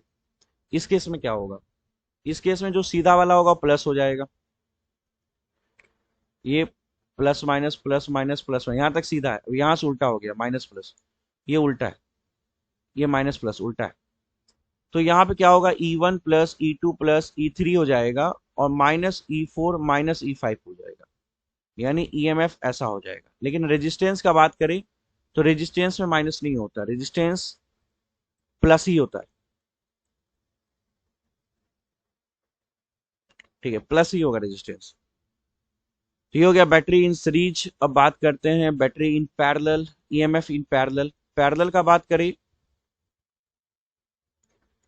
तो मान लो बहुत सारा बैटरी, रेजिस्टेंस भले ना दिए, देखो बहुत बार आपको नहीं बोलेगा कि इंटरनल रेजिस्टेंस दिया हुआ है, लिखेगा ही नहीं, आपको फिर भी मान के चलना है इंटरनल रेजिस्टेंस होता है, मान लो E1 E2 E3 same same parallel में लगा दिया।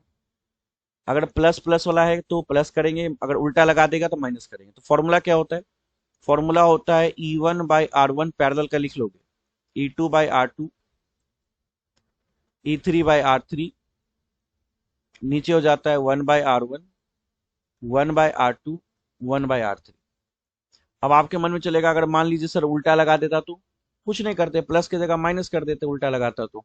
ठीक है, चलो ये हो गया पैरेलल का। अब पैरेलल में एक और बात बताएंगे कि अगर सेम सेल पैरेलल में लग जाए तो, सेम सेल्स पैरेलल में लग जाए तो, जैसे मान लो ये ई है, एक और ई लगा दिए, एक और ई लगा दिए, यानी ई को कनेक्ट करते जा रहे हैं। ठीक है, तब क्या होगा, उस केस में क्या होगा कि ईएमएफ जो होता है, टोटल ईएमएफ ईए होता है, ईएमएफ ईएमएफ नहीं बदलेगा, ठीक है, ईएमएफ ये रहेगा, ईएमएफ नहीं बदलेगा। लेकिन रेजिस्टेंस जो होगा बाबू, रेजिस्टेंस जो होगा आर बट्टा एन हो जाएगा।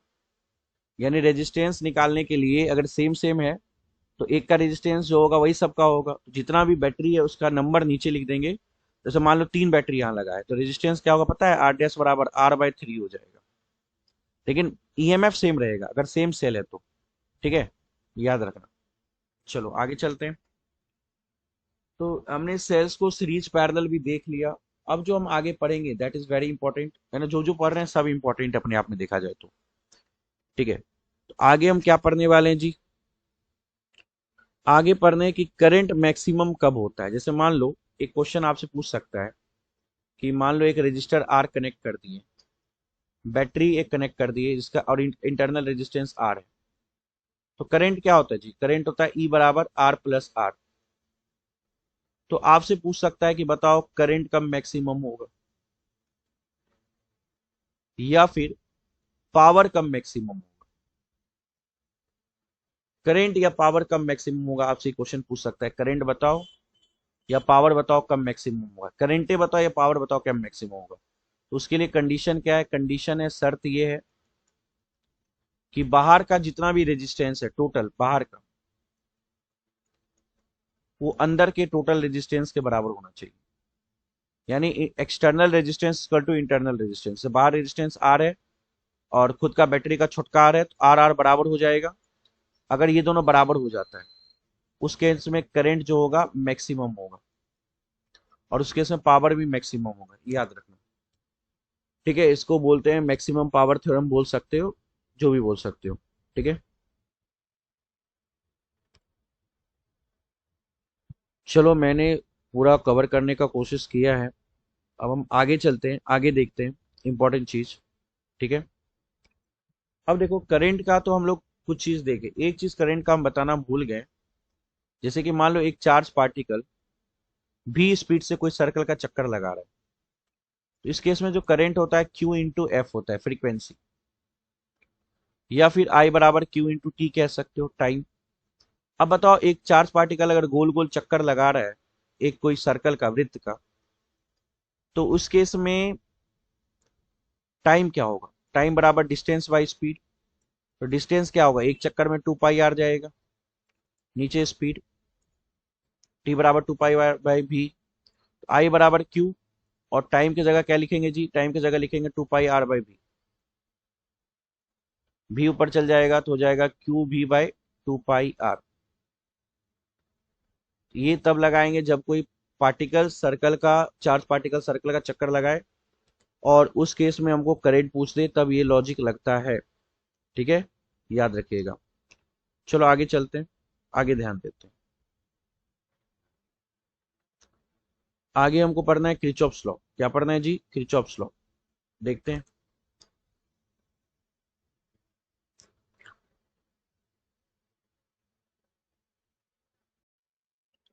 तो चलिए आइए देखते हैं किरचॉफ्स लॉ, ठीक है। तो अभी हम लोग देखेंगे किरचॉफ्स लॉ, एकदम अच्छे से डिटेल में देखेंगे, ओके। तो देखो किरचॉफ्स के दो लॉ है, इतना याद रखना है, दो लॉ है ना। फर्स्ट लॉ जो है आप उसको बोल सकते हो, क्या बोल सकते हो, फर्स्ट लॉ को, फर्स्ट लॉ को बोल सकते हो जंक्शन लॉ, या फिर आप उसको केसीएल नाम से भी जाना जा सकता है, किरचॉफ्स करंट लॉ। केसीएल मतलब किरचॉफ्स करंट लॉ, ठीक है। तो दो लॉ से नाम से जाना जाता है, फर्स्ट लॉ जंक्शन लॉ या फिर किरचॉफ्स करंट लॉ के नाम से भी जान सकते हो, ठीक है। अब सवाल उठता है सर ये लॉ बताता क्या है ना, ये लॉ बताता क्या है, ये आपके मन में क्वेश्चन आ रहा होगा कि सर ये लॉ से हम जानेंगे क्या, ठीक है। आओ देखते हैं। देखो किरचॉफ्स करंट लॉ का कहना है कि मान लो अ, एक ही पॉइंट है जहां से दो तीन रास्ते जा रहे हैं, तो अगर यहां से आई करंट आता है ठीक है, और यहाँ I1 करंट चल गया और इसमें I2 करंट चल गया, तो किरचॉफ्स का कहना है, क्या कहना है, कि जितना करंट आएगा नेट इनकमिंग करंट, वो हो जाएगा नेट आउटगोइंग करंट। यानी जितना करंट आएगा उतना करंट जाएगा। यानी मान लो I करंट आ रहा है, I1 I2 जा रहा है, यहाँ पे हो जाएगा I बराबर I1 प्लस I2। यानी किरचॉफ्स करंट लॉ का कहना है कि जंक्शन पे जो टोटल करंट होगा वो जीरो होता है। यही कहना है बस। ठीक है, यही कहना है कि जंक्शन पे जो टोटल करंट होता है जीरो होता है। हालांकि आजकल किरचॉफ्स करंट लॉ से क्वेश्चन ज्यादा नहीं आता है, लेकिन आपको पता होना चाहिए किरचॉफ्स का करंट लॉ। ठीक है, करंट लॉ और जंक्शन लॉ दोनों पता होना चाहिए। ओके, चलिए आगे चलें। आगे अगर मैं चलूं तो याद रखना किरचॉफ्स का जो करंट लॉ है केसीएल, ये किस पे आधारित है? ये आधारित है conservation of charge. Conservation of charge पे आधारित है। ठीक है, किस पे आधारित है? कंजर्वेशन ऑफ चार्ज, चार्ज संरक्षण पे आधारित है, चार्ज कंजर्वेशन पे आधारित है। ठीक है, मतलब सपोर्ट करता है इस चीज को। ठीक है, दूसरा जो है किरचॉफ्स का सेकंड लॉ, केवीएल से नाम से जाना जाता है, या किरचॉफ्स किरचॉफ इसको सेकंड लॉ भी बोल सकते हो। ठीक है, या फिर इसको लूप लॉ से भी नाम से जान सकते हैं, लूप लॉ, लूप लॉ के नाम से भी जाना जाता है। ठीक है, Kirchhoff's voltage law, Kirchhoff's loop law, इन सभी नामों से जाना जाता है। ये क्या कहता है? देखो, किरचॉफ्स करंट लॉ का कहना सिंपल है कि टोटल करंट जो होगा जंक्शन पे जीरो होता है। कोई भी पॉइंट है, जो पॉइंट है जहां से दो से ज्यादा रास्ता जा रहा है, इसको हम जंक्शन बोलते हैं। तो किरचॉफ्स फर्स्ट लॉ का कहना है कि जो भी करंट होगा जंक्शन पे जीरो होगा। ठीक है, लेकिन अगर हम बात करें लूप लॉ का, तो लूप लॉ का कहना है कि कोई भी लूप में घूम लो, कोई भी लूप में घूमोगे तो जो टोटल करंट, फॉर एग्जांपल में एक लूप बनाते हैं लाइक दिस।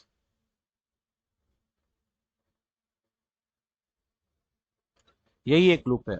भी वोल्टेज बैटरी है, ये R1 है, ये R2 है, ये R3 है।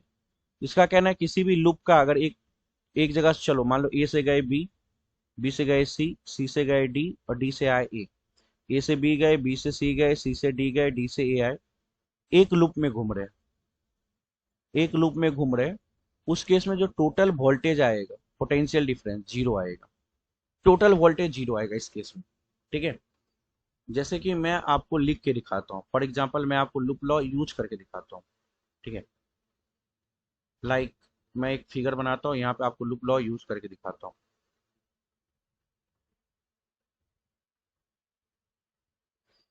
ठीक है, समझना। यहाँ ध्यान सुनना, मान लो यहाँ पे बैटरी है, लाइक बैटरी ईएमएफ ई है, ये R1 है, ये E1 है, ये R2 है, ये E2 है। मान लो थोड़ी देर के लिए कि करंट जो है यहाँ से निकल रहा है आई से, तो लूप लॉ लगाना है हमको, यहाँ से लगाएंगे ए से बी, बी से सी, सी से डी, डी से E। कहाँ से कहाँ चलना है हमको? ए से बी जाना है, बी से सी जाना है, सी से डी जाना है, डी से ए जाना है। कैसे लगेगा लूप लॉ? तो अगर हम ए से बी जाएंगे कुछ नहीं मिलेगा, रास्ते में कुछ नहीं है, ना ही कोई रजिस्टर है, ना ही कोई बैटरी है। लेकिन अगर बी से सी चले तो एक रजिस्टर मिलेगा R2। तो अगर हमको रजिस्टर मिला और करंट की दिशा में जा रहे थे, लिखेंगे प्लस IR2, यानी IR लिखेंगे। क्या लिखेंगे? IR। और अगर करंट की दिशा में जा रहे हैं प्लस IR लिखेंगे। उसके बाद अगर चलें सी पे आ जाए और सी से डी जाए, सी से डी जाए तो हमको सी से डी में क्या मिलेगा? बैटरी मिलेगा। बैटरी का कौन सा मिलेगा? माइनस पहले मिलेगा, प्लस बाद में मिलेगा। तो जो पहले मिलता है वही लिखाता है। तो यहाँ लिखाएगा -E2, इस तरीके से। फिर हम डी से जाएंगे, डी से ए जाएंगे। तो डी से ए जाएंगे तो हमको क्या मिलेगा? एक तो ये मिलेगा, R1 मिलेगा पहले। और चूंकि हम करंट की दिशा में ही जा रहे हैं, करंट ऐसे ही जा रहा है, करंट की दिशा में जा रहे हैं, यहाँ लिखेंगे प्लस IR1। ठीक है, और फिर जब डी से वापस ए जाएंगे तो एक ये भी मिलेगा बैटरी, इसका माइनस मिलेगा हमको, लिखेंगे -E1। और चूंकि हम ए पे वापस लौट आए हैं, इसलिए टोटल लिखेंगे जीरो। यही कहना है लूप लॉ का, मैंने एक एग्जांपल करके बता दिया। ठीक है, करंट के दिशा में जाएंगे प्लस IR, और बैटरी का अगर माइनस मिलेगा तो माइनस लिखेंगे, प्लस मिलेगा प्लस मिलेगा। बाकी क्वेश्चन जब मैं आपको कराऊंगा तो बाकी डाउट आपका क्लियर हो जाएगा। ठीक है, अभी आगे चलते हैं। आगे अगर चले तो आगे हमको मेन गैल्वेनोमीटर, एमीटर सब पढ़ना है, लेकिन गैल्वेनोमीटर में ज़्यादा कुछ नहीं पढ़ना, मेन एमीटर पढ़ना है। और तीन चीज चार चीज और पढ़ना है, जैसे कि एमीटर के बारे में पढ़ना है, उसके बाद वोल्ट मीटर के बारे में पढ़ना है, उसके बाद पोटेंशियोमीटर के बारे में पढ़ना है, उसके बाद मीटर ब्रिज के बारे में पढ़ना है। उसके बाद आपका ये क्लास खत्म हो जाएगा, मतलब 1.5 घंटा का लगभग है।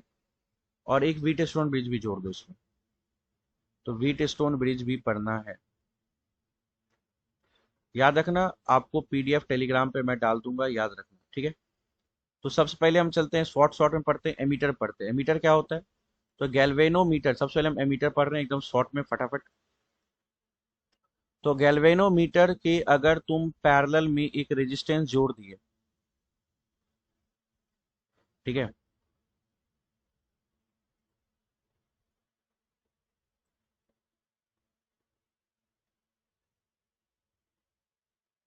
क्लियर है? तो गैल्वेनोमीटर के अगर पैरेलल में एक रेजिस्टेंस जोड़ दिए, इसको बोलते हैं शंट, शंट रेजिस्टेंस। तो ये बन जाता है एमीटर। यानी गैल्वेनोमीटर के पैरेलल में अगर एक रेजिस्टेंस जोड़ दो लो वैल्यू का, इसकी वैल्यू लो होती है, ठीक है, लो वैल्यू का एक रेजिस्टेंस जोड़ दो शंट रेजिस्टेंस, उसको हम एमीटर कह देंगे, ठीक है। मतलब गैल्वेनोमीटर को उठाओ, उसके पैरेलल में एक रेजिस्टेंस जोड़ दो, बन जाता है एमीटर। एमीटर में फॉर्मूला ये याद रखना है, क्या याद रखना है? आई जी इंटू जी, आई माइनस आई जी इंटू एस। एस का जो फॉर्मूला आ जाता है आई जी इंटू जी, आई माइनस आई जी। अब ज्यादातर एग्जाम में जो पूछा जाता है शंट रेजिस्टेंस के बारे में ही पूछा जाता है, एस का मान निकालो, ठीक है, यही पूछा जाता है। अब आपसे कोई पूछेगा आईजी क्या है? आईजी जो होता है गैल्वेनोमीटर के द्वारा जो करंट पास करता है, गैल्वेनोमीटर से होके जो करंट जाता है, उसको आईजी बोलते हैं। आई क्या है? आई आपका मेन करंट है, इस आई को आप बोल सकते हो, ये आई आपका मेन करंट है, मेन करंट, ठीक है, मेन करंट है। आई माइनस आई जी क्या हो गया? बचा करंट जो आपका शंट रेजिस्टेंस से होके जा रहा है, क्लियर है? तो ये आपका हो गया एमीटर। उसी तरह आपका होता है वोल्ट मीटर। अगर हम बात करें वोल्ट मीटर का, ठीक है, तो वोल्ट मीटर क्या होता है? अगर हम वोल्ट मीटर का बात करें, वोल्ट मीटर याद रखना एक और चीज, एमीटर को कहाँ लगाया जाता है? एमीटर को लगाया जाता है किसमें? एमीटर को हमेशा सीरीज में लगाया जाता है, ठीक है। एक और चीज याद रखना है, एमीटर का रेजिस्टेंस बहुत कम होता है, सीरीज में लगाया जाता है। और जो आइडियल एमीटर होता है, अच्छा वाला, आदर्श वाला, उसकी रेजिस्टेंस जीरो होती है, आइडियल एमीटर की। चलो आगे अगर हम चले, वोल्ट मीटर की बात करें, तो अगर गैल्वेनोमीटर है और उसी में अगर एक बड़ा सा रजिस्टर लगा दिए, ठीक है, जिसको मल्टीप्लायर के नाम से जाना जाता है, मतलब सीरीज में ही लगाया जाता है इसमें। गैल्वेनोमीटर में ही एक रजिस्टर को जोड़ दिए तो बन गया वोल्ट मीटर। कोई पूछेगा मेरे को वोल्टेज क्या होगा, यहाँ से लेके यहाँ तक का वोल्ट मीटर वोल्टेज क्या नापेगा? मान लो आई करंट आ रहा है, तो वोल्टेज जो नापेगा आई जी प्लस आर, सिंपल, बस यही है वोल्ट मीटर। तुमको इसमें कुछ मथा लगाना ही नहीं। वोल्ट मीटर तो बहुत ईजी है कि लाइक एक रजिस्टर जोड़ दिए हाई वैल्यू का सीरीज में, इसमें याद रखना इसमें सीरीज में जोड़ा जाता है। रजिस्टर कहाँ जोड़ा जाता है? रजिस्टर सीरीज में जोड़ा जाता है।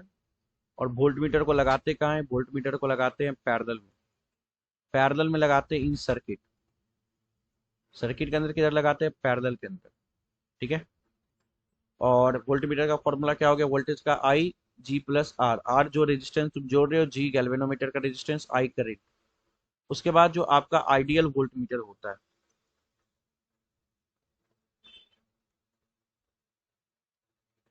उसकी रेजिस्टेंस इनफाइनाइट होना चाहिए, बहुत हाई, यानी इनफाइनाइट बोल लो उसको, बहुत हाई बोल लो या इनफाइनाइट बोल लो, ठीक है। चलो क्लियर है?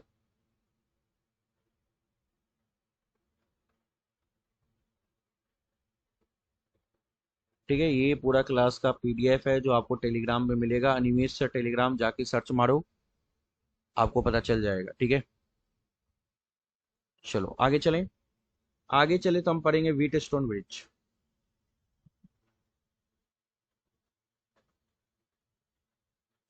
देखो व्हीट स्टोन ब्रिज का बहुत सारे फिगर होते हैं, मैं आपको दो फिगर बना रहा हूँ समझने के लिए, ठीक है। लाइक एक फिगर, मेन फिगर ऐसा ही है।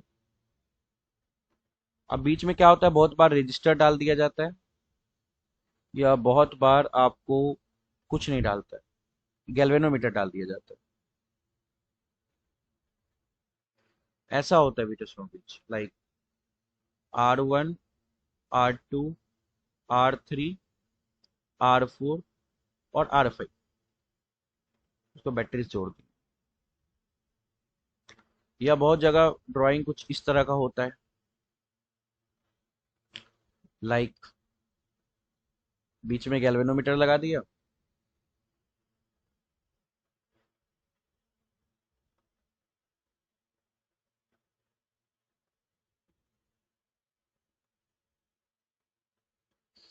यहाँ भी R1, R2, R3, R4। इसमें होता क्या है समझना। इससे हम क्या पता लगा सकते हैं, इससे हम एक कोई भी एक अननोन रेजिस्टेंस की वैल्यू निकाल सकते हैं। कैसे, मैं बताता हूँ।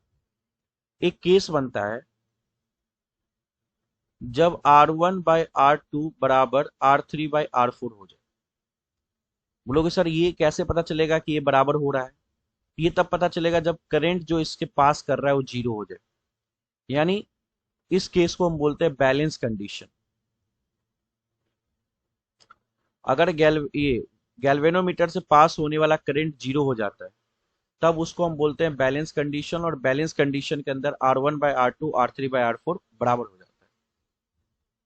और जब ऐसा होता है कि R1/R2, R3/R4 बराबर हो जाए, जब भी ऐसा हो कि R1/R2, R3/R4 बराबर हो जाए, रेशियो, इसका रेशियो और इसका रेशियो बराबर हो जाए, उस केस में R5 कट जाता है, R5 हट जाता है। फॉर एग्जाम्पल आपको क्वेश्चन ऐसा दे सकता है एग्जाम में,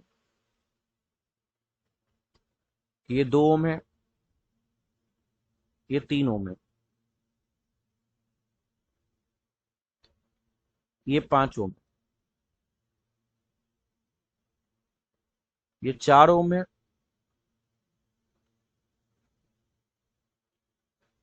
ये 6 ओम, ये ए है और ये बी है। ड्राइंग थोड़ा अच्छा होगा, हालांकि मैं खराब ड्राइंग बना रहा हूँ, लेकिन ऐसा ही रहेगा। ये 2 ओम, ये 3 ओम, ये 4 ओम, ये 5 ओम। कहेगा टोटल रेजिस्टेंस निकाल के दिखाओ। तुम बहुत कंफ्यूज रहोगे कि सर कैसे निकालेंगे टोटल रेजिस्टेंस। टोटल रेजिस्टेंस पूछ देगा, कैसे निकालेंगे ये पूछ देगा। कैसे बनाएंगे पता है? यहाँ पे अगर अपना बुद्धि लगाओ तो R1, इसको R1 मान लो, इसको R2 मान लो, इसको R3 मान लो, इसको R4 मान लो। R1/R2 करोगे तो 2/3 आएगा, ठीक है। और R2/R4 करोगे 4/6 आएगा, काटोगे तो 2/3 आएगा। यानी दोनों बराबर आ रहा है। जब दोनों बराबर आ रहा है ना, इससे ये सीख मिलता है कि बीच वाला जो रेजिस्टेंस है उड़ जाएगा वो। ये बीच वाला रेजिस्टेंस क्या हो जाएगा, ये बीच वाला रेजिस्टेंस जो है ये कट जाएगा, इसको कोई यूज नहीं। तो हम ड्राइंग को चाहे तो इजी कर सकते हैं, इसको हटा दो, कोई यूज ही नहीं है उसका। तो अब आप आराम से बना सकते हो, पूछो कैसे। तो ये 2 है और ये 4 है, 4 2 6 हो गया। और ये 3 है और ये 6 है, 3 और 6 9 हो गया, 9। अब दोनों एक दूसरे के पैरेलल में, तो 6 × 9, 6 + 9 54, और 9 6 15। 3 से काट देंगे 5 बार में, 3 से काट देंगे 18 बार में, 18/5 3.6 ओम आ जाएगा। बस हो गया। चलो, तो ये हो गया हमारा ये व्हीटस्टोन ब्रिज कैसे काम करता है। अब आगे चलते हैं। आगे कौन सा टॉपिक बच गया जी? हमने वोल्ट मीटर देखा, एमीटर देखा, पोटेंशियोमीटर, मीटर ब्रिज, 2 चीज बचा है। तो पहले हम मीटर ब्रिज देख लेते हैं, लास्ट में पोटेंशियोमीटर देख लेंगे, ठीक है। तो अगर बात करें मीटर ब्रिज का, तो मीटर ब्रिज भी ना पोटेंशियोमीटर के बेसिस पे ही काम करता है। समझ लो एक तरह से, सॉरी पोटेंशियोमीटर नहीं, व्हीटस्टोन ब्रिज के जैसा ही इसको समझ लो। इसमें क्या होता है, इसमें ऐसा होता है,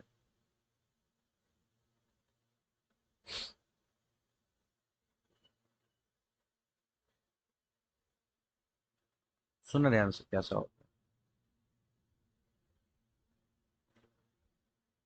यहाँ पे तार होता है, तार वायर मोटा सा, जिसकी लंबाई 100 सेंटीमीटर होती है, मतलब 1 मीटर होती है, यानी 100 सेंटीमीटर होती है, ठीक है। सुनना ध्यान से। इसमें होता क्या है कि एक रजिस्टर यहाँ लगा होता है, दिस इज एक्स। एक रजिस्टर यहाँ लगा होता है, दिस इज वाई। और यहाँ पे गैल्वेनोमीटर होता है, और यहाँ पे इसका नोकी होता है। नोकी को किधर भी हम ले जा सकते हैं, डिपेंड कब तब तक ले जाएंगे जब तक करंट जीरो ना हो जाए। याद रखना तुम्हारा काम क्या है, ये जो नोकी है नेडल, इसको इधर उधर ले जाना है तार पे। कब तक करना है, जब तक करंट जीरो ना हो जाए। जब करंट जीरो होता है तब इसकी लंबाई क्या होगी, मान लो एल है, इसकी लंबाई क्या होगी बाबू, इसकी लंबाई होगी 100 - एल। ऑब्वियस सी बात है कि अगर एक लंबाई एल है, टोटल 100 है, तो ये लंबाई 100 - एल होगा। ये कब तक करना है, जब तक करंट जीरो ना मिल जाए।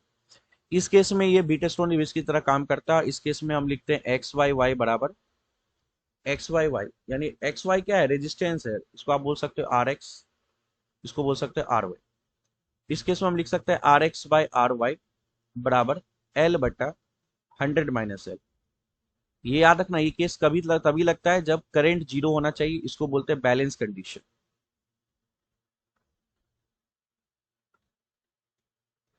चलो, अगला जो लास्ट टॉपिक है दैट इज पोटेंशियोमीटर। ठीक है, क्या लास्ट टॉपिक, लास्ट टॉपिक है पोटेंशियोमीटर।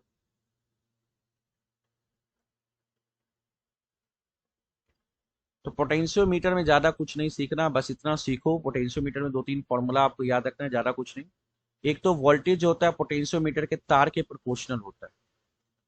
भी क्या है, विभवांतर वोल्टेज बोल दो। एल क्या है, length of wire of potentiometer, length of wire of potentiometer. ठीक है, अब यहाँ पे V बराबर के एल हो जाता है। के बराबर क्या हो जाता है बाबू, V बट्टा L.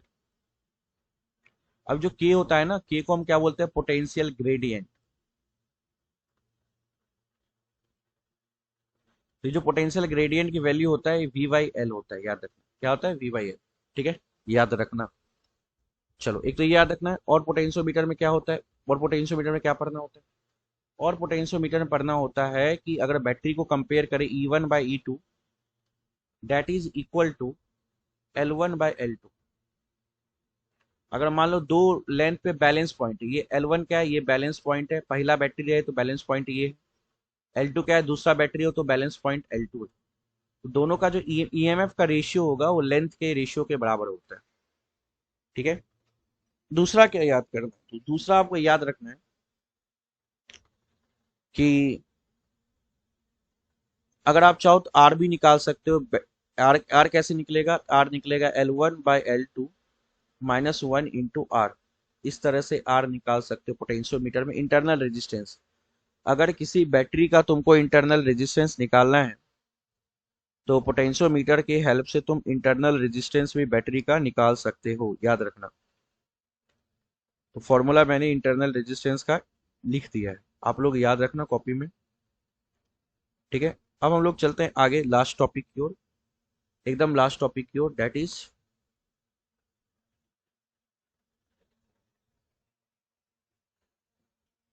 Heating effect of current. तो हीटिंग इफेक्ट ऑफ करेंट का बात करें, फॉर्मूला होता है I²RT, याद रखना पहला फॉर्मूला। दूसरा फॉर्मूला अगर तुमको याद रखना है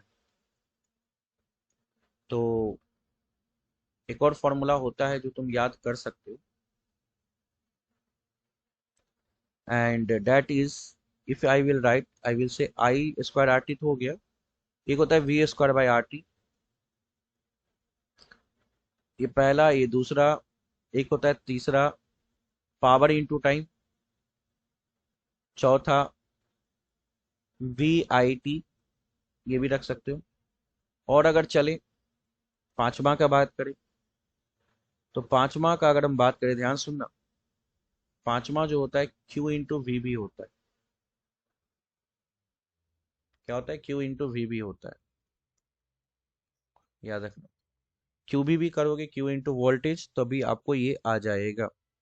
ठीक है, चलो, तो ये सब है हीटिंग इफेक्ट ऑफ करेंट जो आपको याद रखना है। ठीक है, तो अब तो आपका एंड हो गया लगभग। अब हमको सिर्फ दो चीज पढ़ना है, एक छोटा सा दो चीज बच गया, पावर के बारे में, क्योंकि क्वेश्चन पावर के बारे में भी आ जाता है एग्जाम में।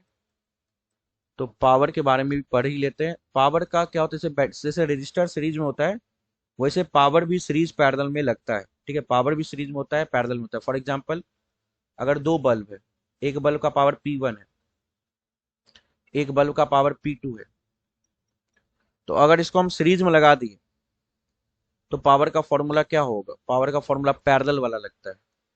1/P1 plus 1/P2। अगर दो पावर को बल्ब को सीरीज में लगा दिए, दो पावर को सीरीज में लगा दिए, पैरेलल वाला फॉर्मूला लगता है, इसके लिए लिखेंगे P1 प्लस P2। ठीक है, ऐसा होता है, याद रखना। ठीक है, चलो, तो ये चीज आप याद रखोगे। पावर के केस में हम इस तरह से फॉर्मूला लगाते हैं। सीरीज का क्या है, ये किसका है, सीरीज में, याद रखना। सीरीज के केस में अगर हम बात करें सीरीज का, ठीक है, तो जो लो पावर का बल्ब होगा, लो वाट का बल्ब होगा, वो ज्यादा ग्लो करेगा। सीरीज में याद रखना, जो कम पावर का बल्ब होगा वो ज्यादा ग्लो करेगा। ठीक है, ठीक है, और पोटेंशियल डिफरेंस भी उसी का ज्यादा होगा। ये बात आप कॉपी में लिख लोगे कि सीरीज कॉम्बिनेशन में क्या होता है, जो लो पावर का बल्ब होता है वो ज्यादा चमकता है। ठीक है, और पोटेंशियल डिफरेंस भी ज्यादा होता है। ये सीरीज का बात कर लिए। अब बात कर लेते हैं पैरेलल का। तो अगर हम बात करें पैरेलल का, पावर में पैरेलल की बात करें, तो पैरेलल में सिंपल सीरीज वाला नियम लगता है, यानी टोटल पावर हो जाएगा सबका जोड़। यानी 3 बल्ब लगा दिए पैरेलल में,